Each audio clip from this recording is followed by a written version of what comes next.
Good afternoon, and today we're with Sue, and she's going to tell us what she's learned over the last year and what has brought her happiness and what's kept her well. So be well, Susan. Good to have you today. And can you tell us a little about this last year? Yeah, well, it was very strange because we are recently retired and had really set our sights on a lot of travel. You know, we like to go places and we really love traveling. And at first it was very scary for obvious reasons. We were isolated.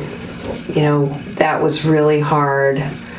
And we couldn't travel. And at first I was upset about what we couldn't do. But I learned that I'm pretty easily entertained. I don't need to go shopping to be happy. I don't need to go out to the movies to be happy. I don't need to watch television. I did really miss my family. So that was the hardest thing. But we learned that we took a lot of pleasure in video calls to our grandchildren. Good. And I learned that I love audiobooks, which I had never in my life read an audiobook. So in the beginning, I was, pretty neurotic. I was sewing masks, a lot of masks. All right. A lot of repetitive motion. And I was listening to a lot of audiobooks and podcasts, and that was fun. But I also found that I got a little bit obsessive about the news, and I was reading too much pandemic doom and gloom kind of stuff. And and this is not my original idea, but I read, people said, that you'll be a lot happier if you limit your social media and just media in general. Like, I try now not to consume TV and radio news 24/7 because it just makes me anxious.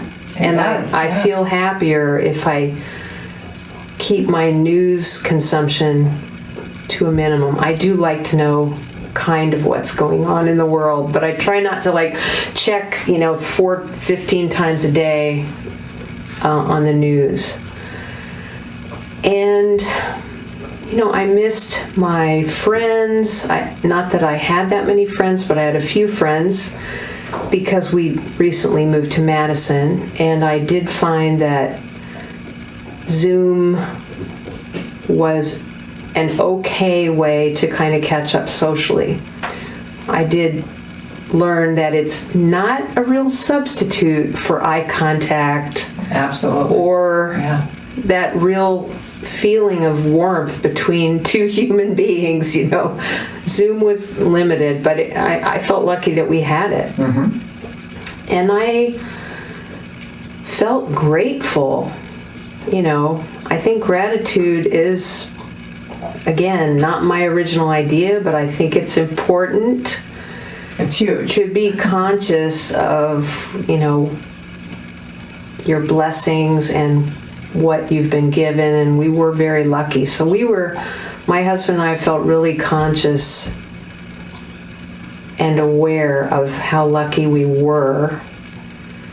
And I was thankful that I wasn't trying to teach school remotely like I used to teach. That would have been very hard. Mm-hmm. So I think I learned that my connections with people are really important, and it was hard to really do that when we were kind of living in a cave. I mean, we did not go out very much, but I did write a lot of letters.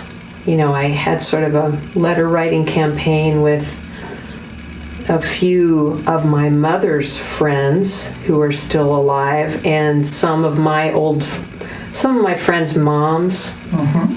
And that was kind of fun for me. And it was sort of like a diary, like, keeping track of what was going on. Very cool.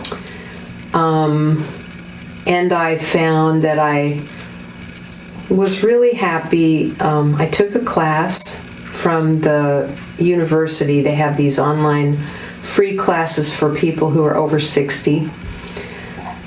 And that was good entertainment. My friend and I decided to take this class together, and it was basically music appreciation. So they assigned pieces of Western music, traditional classical Western music, I think it started with the Renaissance and going up to 20th century music. And so that was really interesting, and I learned a lot. And I think for me, happiness depends somewhat on not feeling stagnant and, feeling like I'm continuing to learn something new. Moving forward. Yeah. And I decided I wanted to learn French, which it's not a huge leap for me because I do speak Spanish, and it's sort of like learning Spanish, a twist on Spanish, Right, yeah. But I started listening to a lot of podcasts in French, and then I actually subscribed to an academy, a French academy. And I actually studied, and I feel like I've learned a lot. That made me happy.